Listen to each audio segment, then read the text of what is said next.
I'm sorry. Very young FBI agents. Welcome to the August meeting of the Great Falls Airport Authority. I am trying to figure out, okay, silence this thing. With a quorum of the board present, I'd like to call the meeting to order, and I'd like to do a roll call. Commissioner Swathboard. Here. Commissioner Terry, what's your last name? Thompson, Grisvan. Grizz? Here. Thank you. I can't read, I'm sorry. Thompson, thank you. Commissioner Whiting Here. and Commissioner Hovind is present as well. I haven't figured out how to Zoom yet. Thank you. Let us stand for the Pledge of Allegiance, please.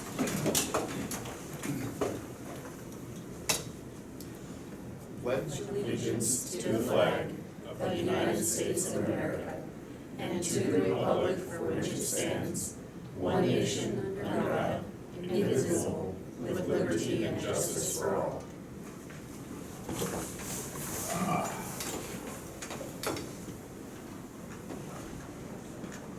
All right.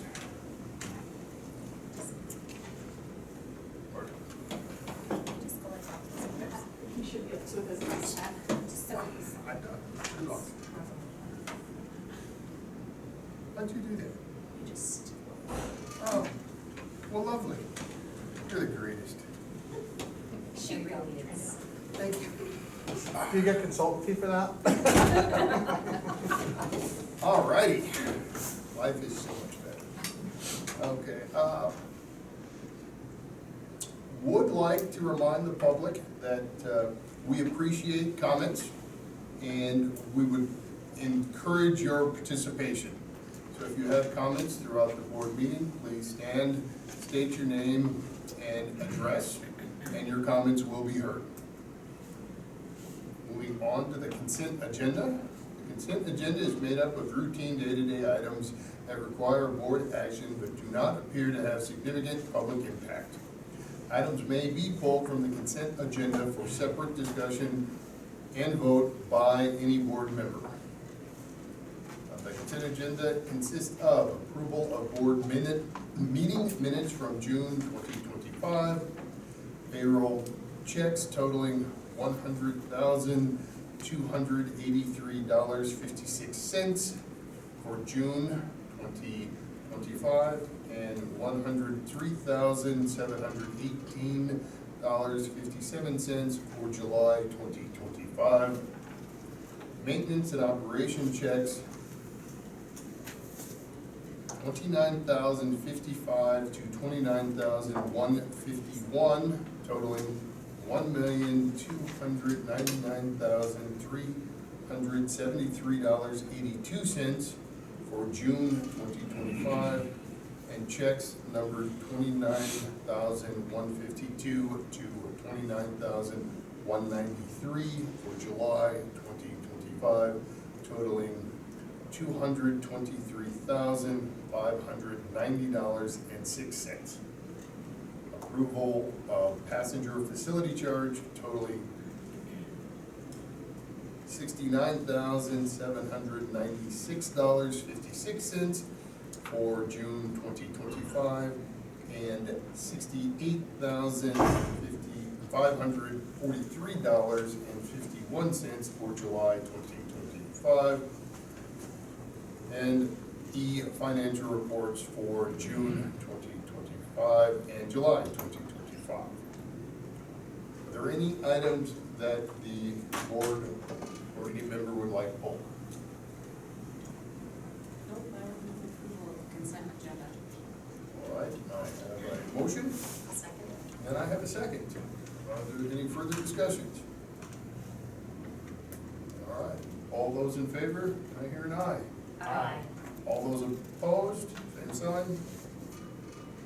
And the motion passes. Which brings us to the director's report. Yes, thank you, and welcome back, everyone. A lot to report on.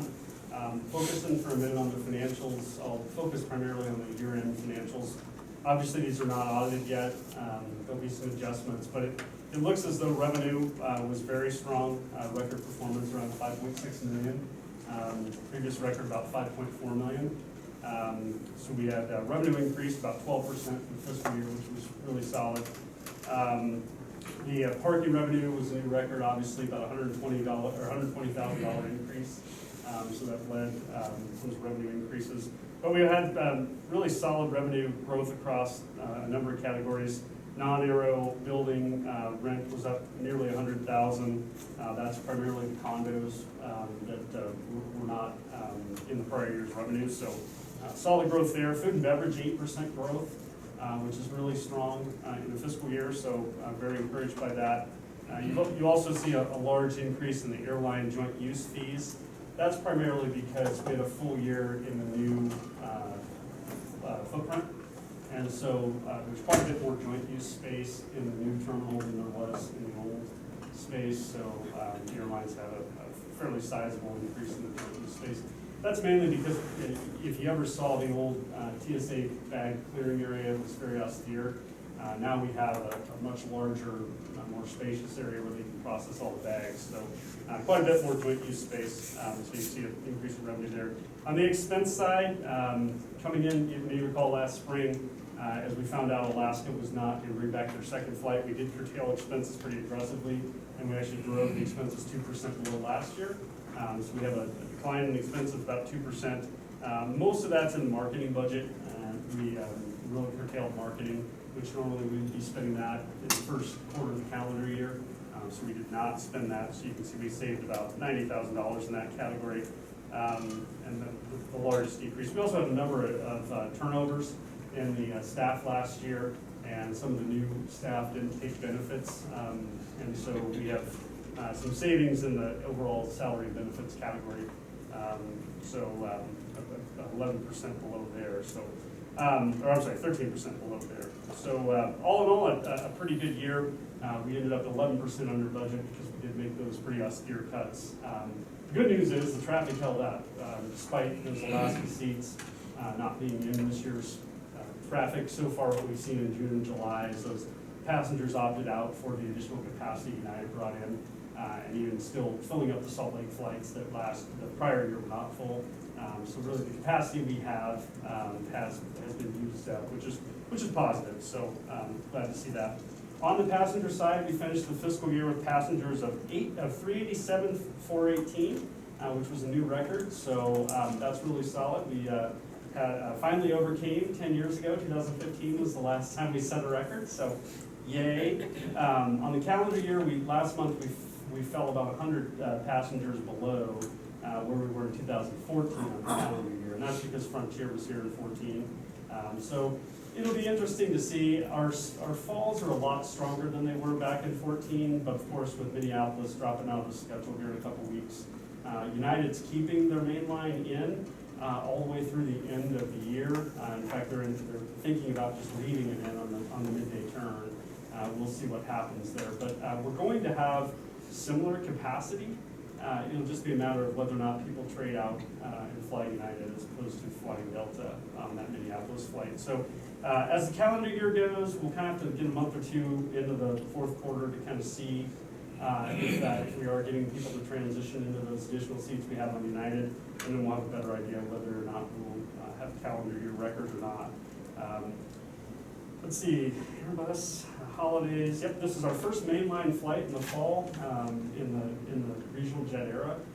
We've not had mainline service here that deep into the year in a generation. So really solid. They seem to be very happy with the performance. In discussing Chicago with them back in June, they said it's doing quite well. So I think we've got airline meetings coming up in 3 weeks. It's the Rendezvous. I'll be out in Kalispell for that, along with Rebecca Ingham from the tourism department.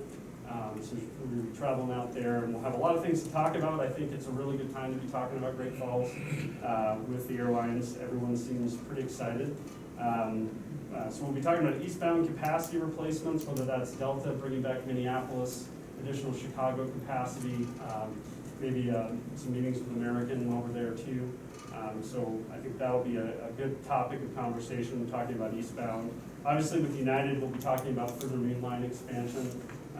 Since COVID, everything they've put in the market has worked really well, so that's encouraging. And then of course, we'll be talking about California direct service with a couple airlines during those meetings. So continuing those airline route discussions, as we're beginning to fill up what we have, obviously there's got to be something added, whether that would be Minneapolis or additional Chicago capacity or California service. I think the market right now, we're at a good equilibrium to see service added, so I'm encouraged by where we are. And of course, we have a pretty good local pot of incentive dollars between the SCASD grant we got a number of years ago and the local funds. We have a fairly compelling California incentive. The airline that we've been talking to the most would like to see us have another $300,000. We haven't been able to collect any of that in the last couple of years, so we may kind of be where we are. I don't think it's a terrible incentive. Obviously, I'd like to have that additional funding, but if it's not around, then we'll do what we got. So it'll be good to have these meetings in a few weeks to kind of see where we're at. On the capital side, on the West Concourse, concrete's being saw cut as we speak over there. They've got to pull out the ramp that's underneath the concourse. So they'll be pulling out that entire area and repouring that, putting in footers for the tilt-up walls. Tilt-up walls should be here in mid-October. So that'll be kind of exciting. We'll get basically enclosed in one day with a whole bunch of walls showing up on a truck. So pretty excited about that, mid-October.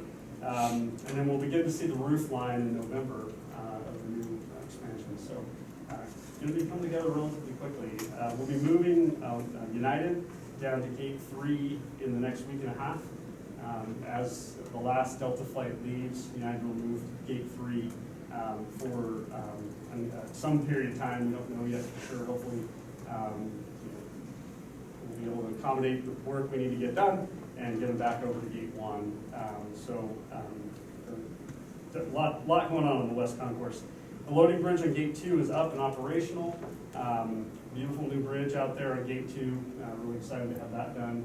And during that trip, we also installed the protectors on the ends of all the bridges that detect a change in the threshold elevation.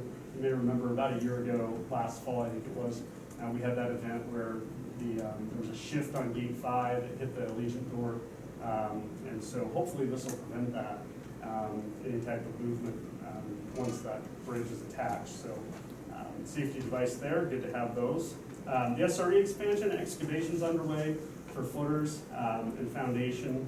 So if you go down there now, they're moving a lot of dirt, getting ready to see some stuff happening in the ground there. Hopefully we'll be into that building by spring, into that expansion by spring. We'll get it closed in, hopefully before it gets too cold. So lot yet to happen on that project this year. On the roof, they're very close to finishing the phase 2 area, which is kind of over the entranceway. The central roof is done. Seems to be holding water. And hopefully we'll get the final inspection on that, get the warranty in place. And that section will be done. We haven't started any of the repair work yet. We're still working with the contractor. Now an insurance agent's involved and determining how we're going to get all that repair work done. There's extensive damage in various areas of the central part of the terminal, ranging from the stairwell kind of up to the 3rd floor, all the way back to the checkpoint, and then all the way out towards our offices, and then up to the front, all the way up to the entrance. So a lot of those clouds are going to have to come down. Going to be a lot of inspections, probably some drywall replaced, some new coatings up there, maybe some fireproofing that's got to be put back in place. So it'll be an extensive amount of work. Anxious to see that get started. It's going to be a lot. So then the phase 3 roof in the next 2 weeks. Jimmy's is going to start on the phase 3, which is the portion over the checkpoint equipment. In the phase 2, we had a crew from Spokane, which was kind of their home office crew. Seems like they put a lot more people into it, and really were much more conscientious about making sure things were covered up and work was progressing and it was done expeditiously. We were somewhat fortunate there. We didn't, we found a cementous layer underneath there we didn't think existed, and so we didn't have to pull everything out. We were able to roof over top of what was there. Phase 3, have we confirmed if that's the case again, Steve? Yes. Yeah, so. Same section. So that's good news. It's less tear off. I mean, it probably saves them a week of tear off and that type of thing. So hopefully that roof will go on much quicker. And we have even higher R factor than we wanted, so. It's saving energy. But yeah, I'm confident that hopefully in September, early October, we're gonna be done with that roof and we won't be talking about that for 30 years. Let's see. That's all I've got on the capital report. A couple other announcements. We've got 2 new appointments to the board from the county. One of which is Rod Hall. You may remember him. And then Dave Smith is returning and was gone for what, 3 years? About 23 to 2 years. 2 years. So Dave Smith will be joining us again on the board after a 2-year hiatus. They were just appointed this morning, so it's brand new news, and that's why they're not here today. So good news is we don't have to do orientation. We did get our PFC approved. Collections on that will start September 1st. So that's coming up quickly. We have had a couple of complaints on the FIS fee, 2 GA complaints that I'm aware of. It's a $50 fee for the GA airplanes. And so in response to the complaints, we did put up a new webpage on our website, just kind of informing people what that fee is. We kind of published those out there, which I thought was a good suggestion. And then we're going to put it on our 5010, which is the form that pilots review when they're flying into an airport or they're supposed to review. And hopefully that'll catch everyone's eye so they know that fee's there. I think the second fellow was just kind of surprised, that we had a fee. We'll do our best to get that published out there. We'll also encourage the FBOs to publish that on their website too, so everyone's aware of it. As far as I can tell, it looks like the activity it seems about the same. So we had forecast we might have as much as a 30% drop from the FIS fee and the RSP fee, which was the year prior for coming in overnight. But it looks like maybe that's a little aggressive of a drop. So good news there. And then lastly, just will come up later on the agenda was one of the items, but I got a couple more. Never mind, not lastly, but we are working with a new tenant. We've been talking to an aviation-related tenant. They intend to move up here in September. We'll be moving out of our shop a little earlier than we'd like to, but we'll get out of there in order to get them in so they have a place to stay. The plan is eventually, AvMax has told us they would like to eventually move out of our lower shop. They've got about half of it right now. It's basically a parts warehouse, which I guess is it's difficult for them to break through the staffing to deal with that parts warehouse because it's really related directly to the business that's here. It's related to other parts of AvMax. And so they were kind of excited to see that it might go. So they're going to move out of the lower shop, and this tenant has indicated they may move into the entire lower shop. They want to renovate the old office and restroom there for their use. We'll make some changes to the fence so that they'll be out of the AOA. They'll have a non-secure location, so they'll have a door front that you can drive up to when we do business with them. But they are an aviation-related firm. They're actually multimodal. They have a bunch of different types of their business. They do some customizations. They do some building, and then they have a parts operation too.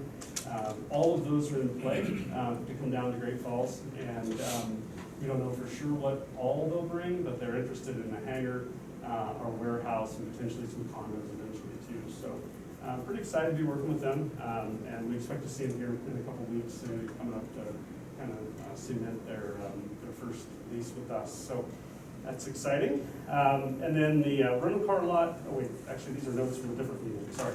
That is all I have.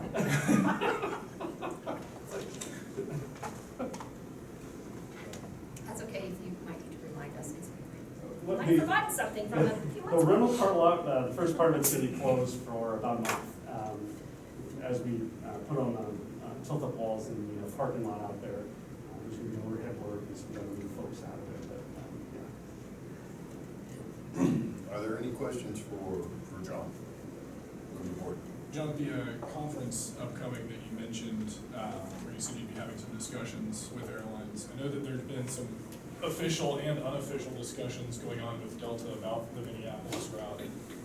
Do you anticipate continuation of that, or is it kind of beating a dead horse at this point? They're convinced, no, this is the best direction for us. We'll talk to you next year. No, I think the system has evolved since they made that determination.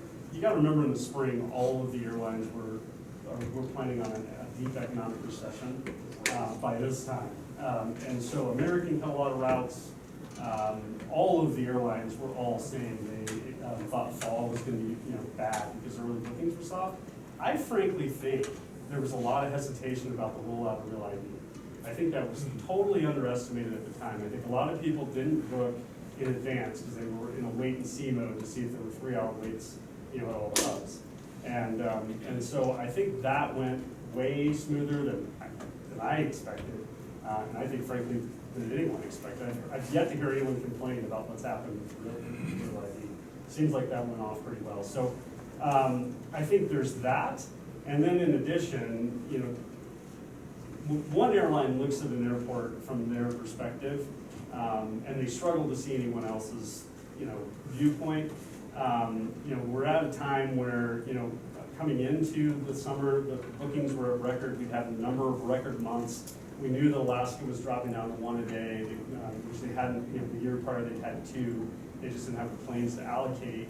So that it was likely that we were gonna fill up all the Salt Lake capacity, at least for summer.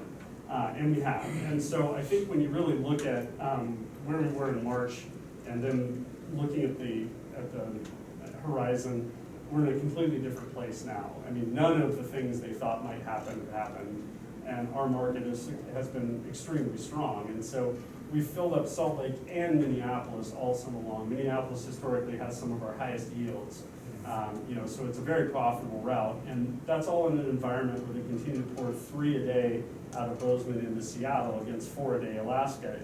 There's not enough demand for that. So I think when it becomes time to start looking at the bottom line, which all of them are beginning to do, because we've all, the airlines have all said, hey, fares are not great this year. It's almost entirely discretionary travel now, and we've got to be more competitive. In light of all those things, you can hardly pass out a long-term, well-performing route. And so I would suspect, there may be reintroduction of that flight next year. I don't know for sure, but I'm anxious to have that conversation again. And even in our meeting in June, they seem to kind of say, look, we want to look at it again next year. We'll talk to you in September. So I think that'll be a really good meeting. And in addition to that, I mean, others have noticed that, and so we've had a lot of interest, from other airlines in terms of, added capacity if that were not to come back. So, it's kind of that blood in the water. I've always said about Great Falls, our problem is we have 500 seats a day demand. We have for 50 years. There's no blood in the water.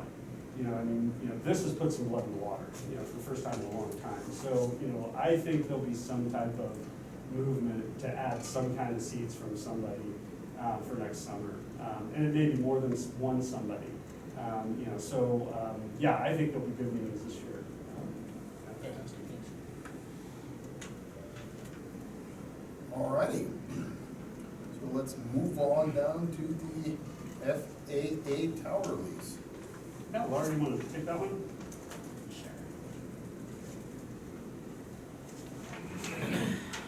We brought this to the June work session. Nothing has changed on this one. We have the tower over here. We are required to provide the tower footprint space free of charge, but their parking lot around the tower, we're able to charge for. The last lease was put into place in 2015, October 2015, so it'll expire here in October of this year. But we've had prior arrangements before that. We have not changed the rate on their lease for probably since the beginning of them leasing that area. So to bring them up to what we're currently leasing all the other land for, the 20 cents, we're making that change. Everything else stays about the same in this lease. We will have an escalator in there for 5-year options. After that, they went kind of back and forth on if they could do that or not, but then we were able to get that into place, to have an escalator if they want to end up with the 20 years. So at this point, it'll go to 20 cents, we'll have the 20 years, and we'll have it built in there with that escalator for 10 years and 15 years to increase that rate. So we would recommend, of course, to keep the tower and go ahead and go forward with this lease. I mean, I've seen big airports that are uncontrolled, like Kona's uncontrolled, they're flying wide bodies out of there. We could do that. All right. Do It's I- pretty straightforward. Do I hear a motion? Move to authorize the airport director to negotiate a new lease for the FAA tower parking lot with terms similar to recent ground leases. And I have a second. Is there any discussion?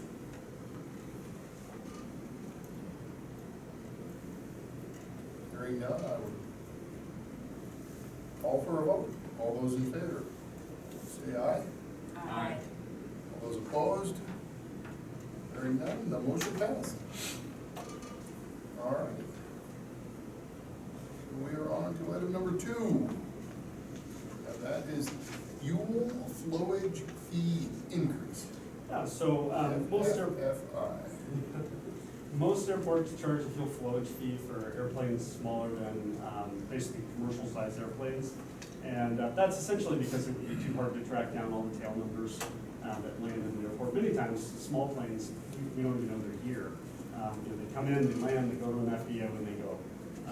And so the fuel flowage fee is basically a per gallonage fee that you put on the fuel flowage to help recover for use of the airfield by smaller planes.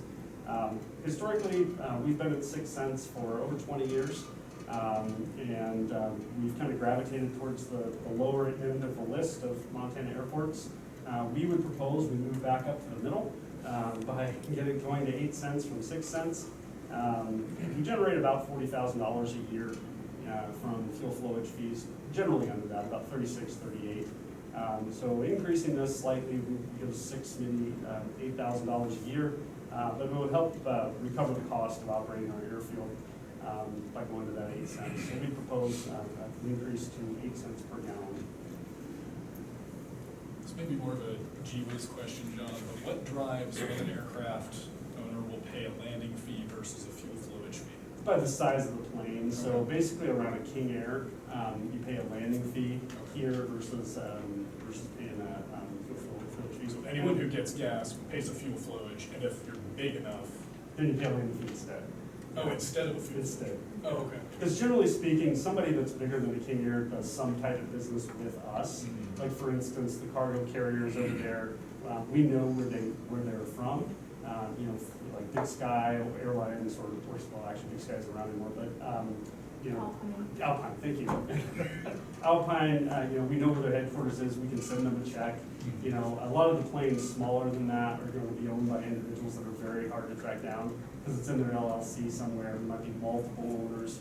NetJets, is a known user, but oftentimes there's fractional ownership where a corporation might have 5 or 6 other owners in the plane.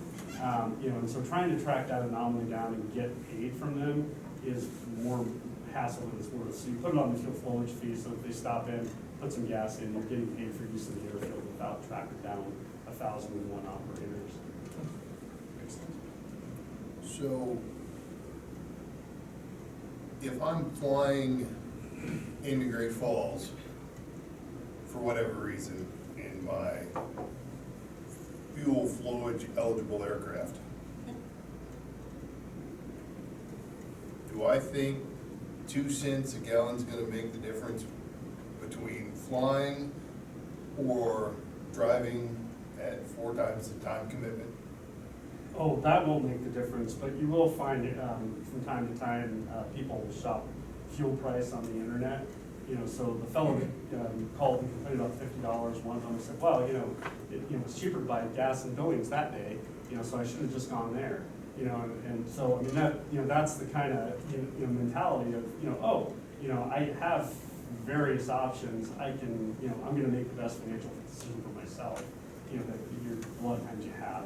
I mean, even though it's. So he's gonna land in Billings, stop off his tanks in Billings, then take off again and then land in Great Falls? Potentially, yeah, I mean, Isn't it gonna burn more fuel on the take-off burn than, I mean, 20%. this is not a smart person we're talking about. right? I Well, mean, we've all driven out of our way to go to the gas station, It's it's cheaper. 3 cents a gallon cheaper, and that, Pilot saves math. us like $1.50, so. It's like girl math, pilot I'm, math. it's just everyone's, being in the service industry where I sell labor, right, being in the service industry where I sell labor, you wanna be on the leading curve.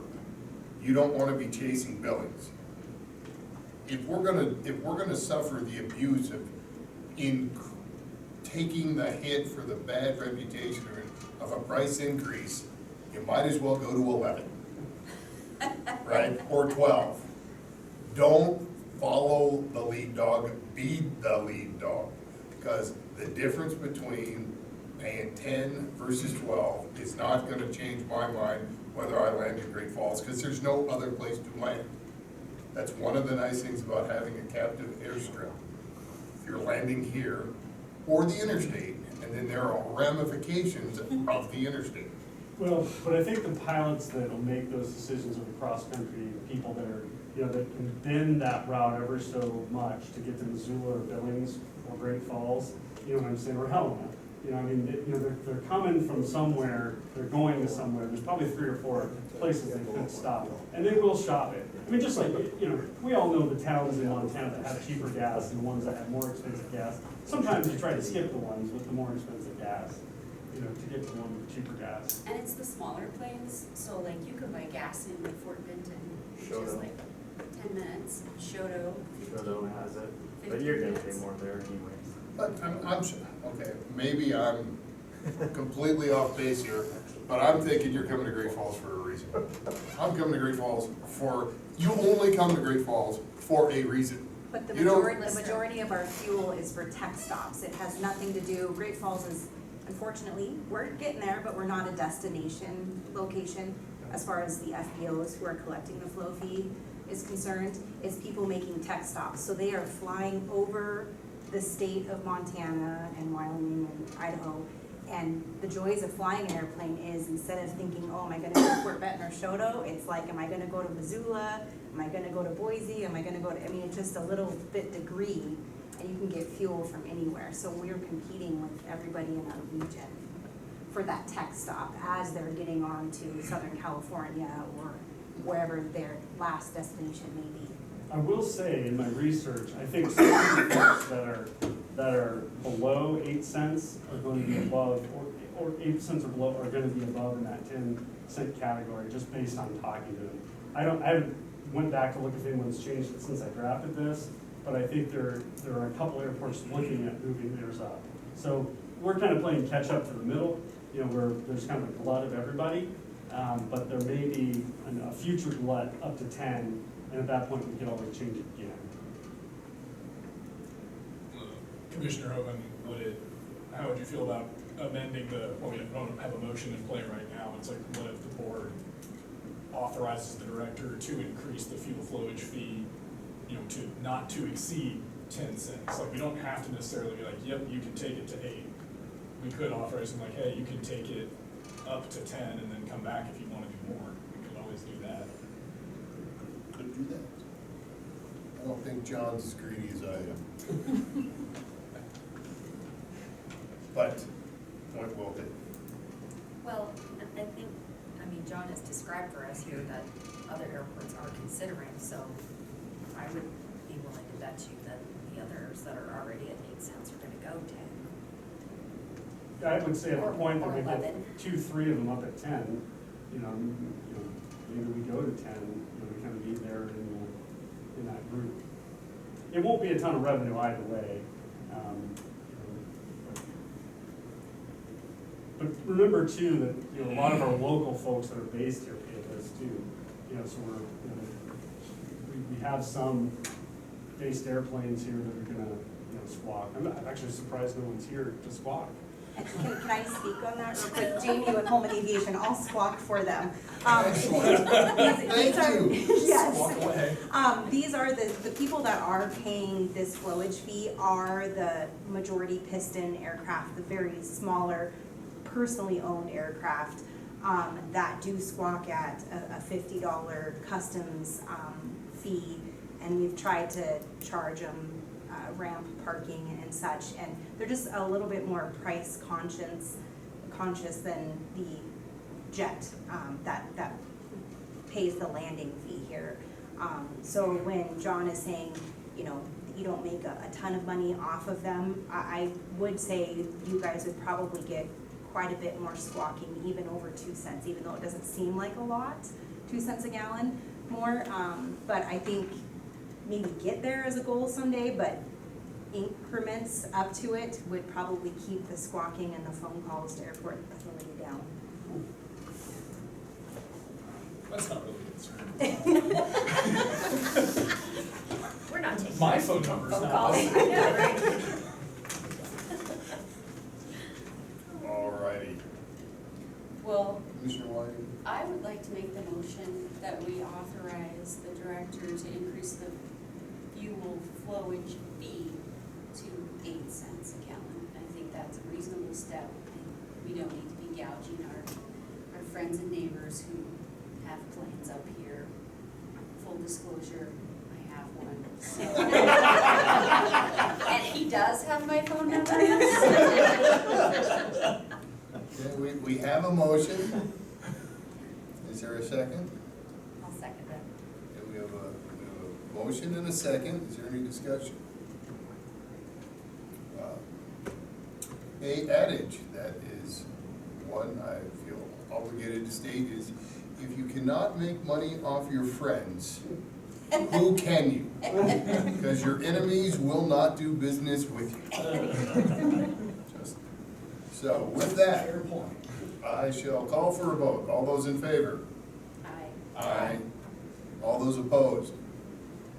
Having heard none, the motion passes. That was a fun one, I enjoyed that. My computer slept.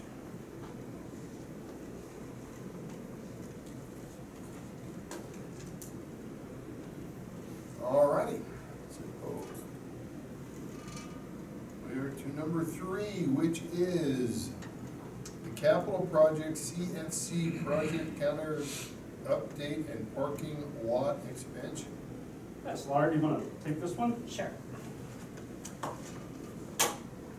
So, back in 2008, we put a CFC, customer facility charge, into play here at the airport. That was to cover the car wash facility. So we built the car wash facility per the specifications that the car rental companies wanted. We do, right now, we're doing $1.50 per day up to 10 days. So it's supposed to cover, in that sense, when we were doing it, it was supposed to cover the cost of a car wash for that one rental. So we didn't want to gouge them either by letting it a 30-day rental. You're still only washing it once. So that's how it's currently set up. We have today, we talked about this in June, and we had less in there then, but we have about $800,000 in our CFC pot right now. And that money can only be used for car rental, passengers, for projects that benefit them, very similar to the PFC that we have for the airlines. So since our June meeting, we have had a meeting with the car rental companies and gone through these projects and discussed them. They're very supportive. They were all on board, and they're ready to go forward with them. They're also happy that we have that $800,000 in the bank already. Obviously, more will keep coming in each month so that we'll have more. Down the line, we will need to do a new car wash facility, and we've talked about moving the car wash facility to someplace else to be able to use that land a little bit better. It is pretty close. They have a sweet deal here anyhow. They have a closed car wash. Their lot is right outside the terminal, so they're very appreciative of that, though.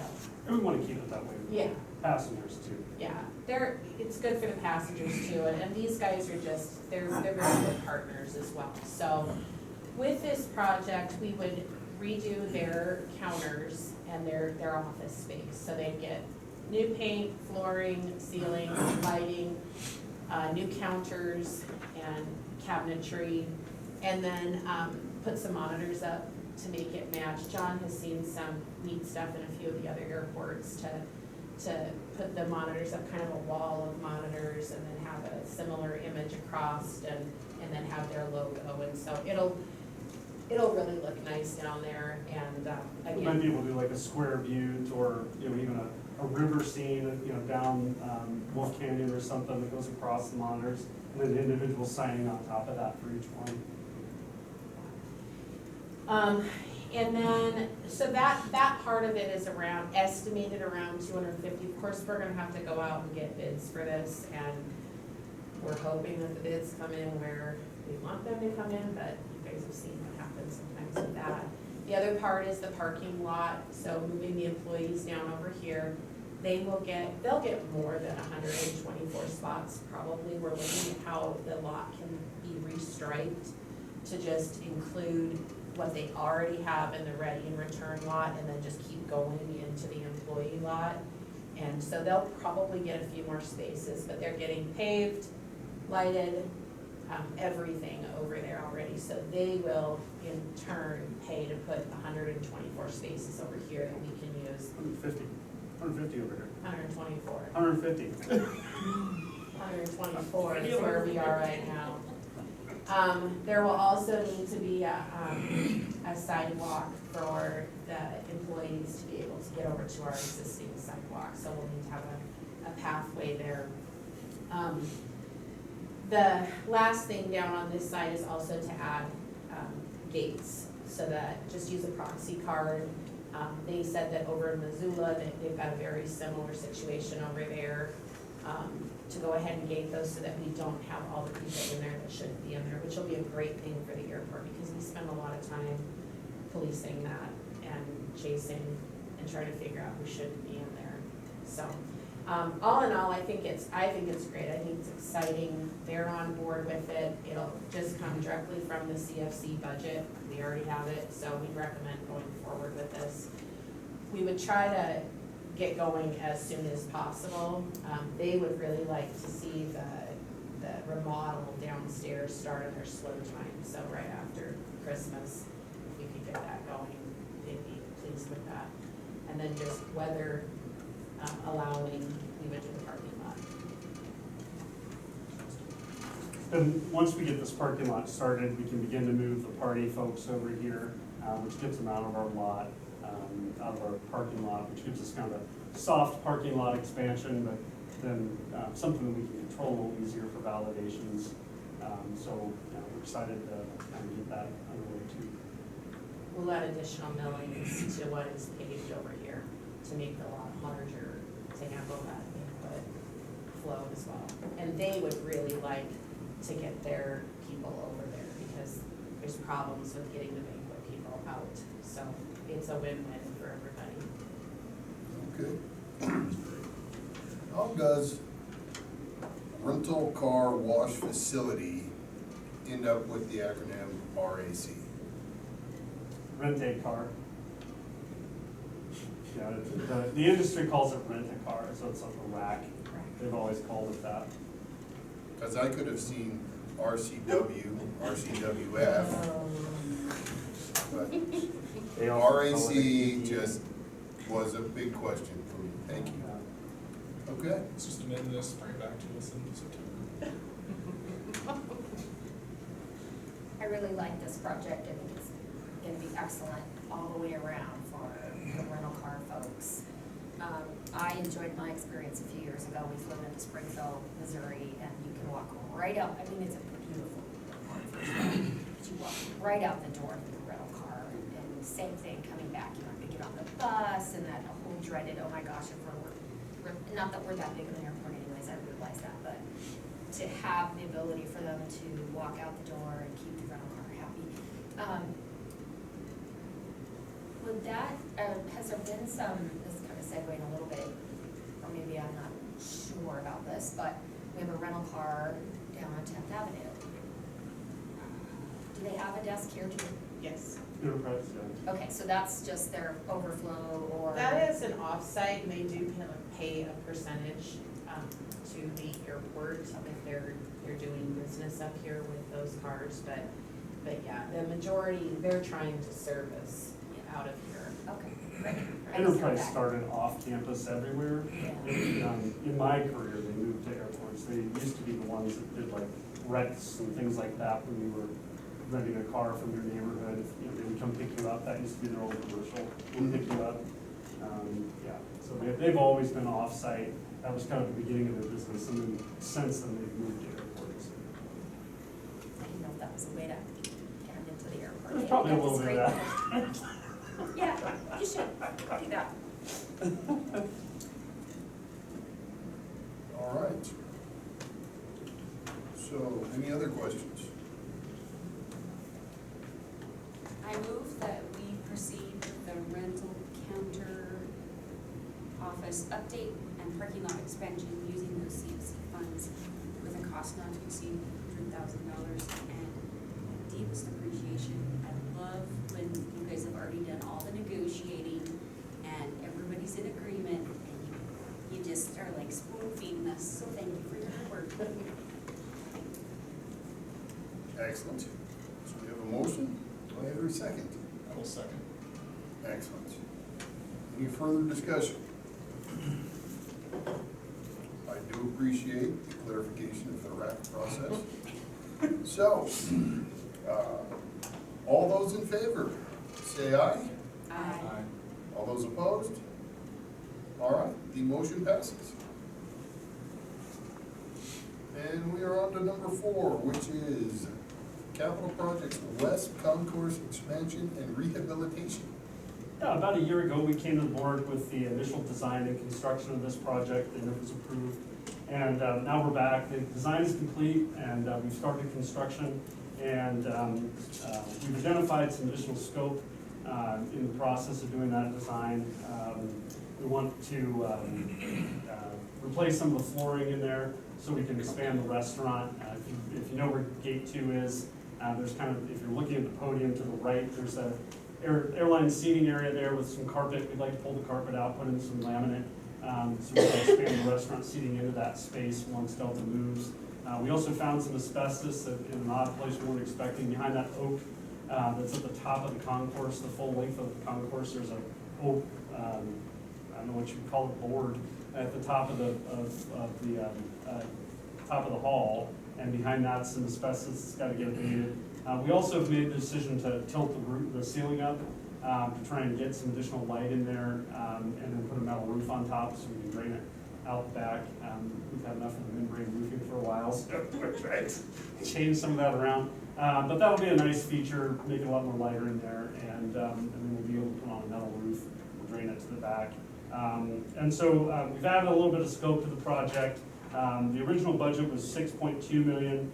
We're now looking at a $6.5 million project. In addition, several changes to the financial plan have occurred in the last year. The first was our PFC application. You may recall we initially tried to fund the exit lane barriers for PFCs. That took months and months and months and months and months to run to ground, but in the end, the FAA determined that it was ineligible, which was a surprise, I think, to everyone, but they determined it was ineligible. And so what we've done is reshuffled the plan. We've resubmitted the PFC application, and we're going to use our PFCs to pay the local share of this project, and instead take the local share that we intended to fund out of the airline pool in our pocket and use that for the exit lane barriers.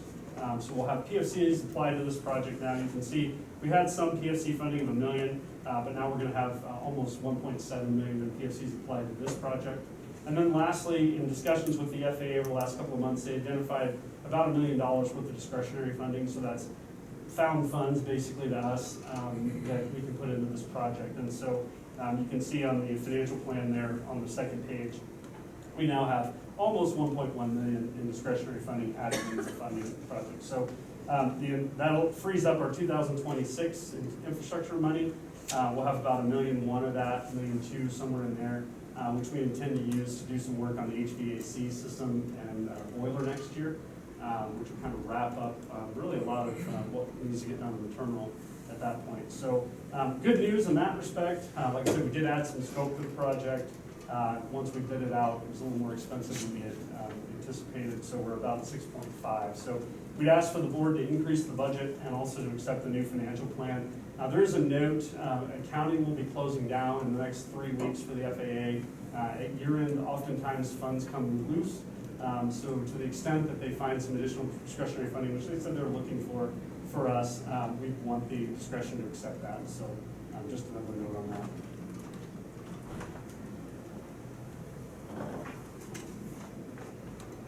Well, this is very beneficial. I'm all in favor of finding Bruce Lee. Yeah. Seems like a legitimate motion. Kind of remove the catch. So, any discussion? Any motions? I move to authorize the director to increase the project budget to $6,507,118 and modify the financial plan as discussed and as presented on page 29 of the board packet. I additionally move that should additional grant funds be offered, we authorize the director to accept those funds and displace airline funding in the financial plan presented above. Second. And we have a second. Any additional discussion? All righty, all those in favor, say aye. Aye. All those opposed? All right, the motion passes. Excellent. So that brings us to item 5, which will be the director's review, which we will now be closing the meeting because the public's right to know does not outweigh the employee's right to privacy. No actions will be taken. We will reopen the meeting before or for further actions. All right. So, with that, if the room could clear, please. Commissioners could stay. Nice timing.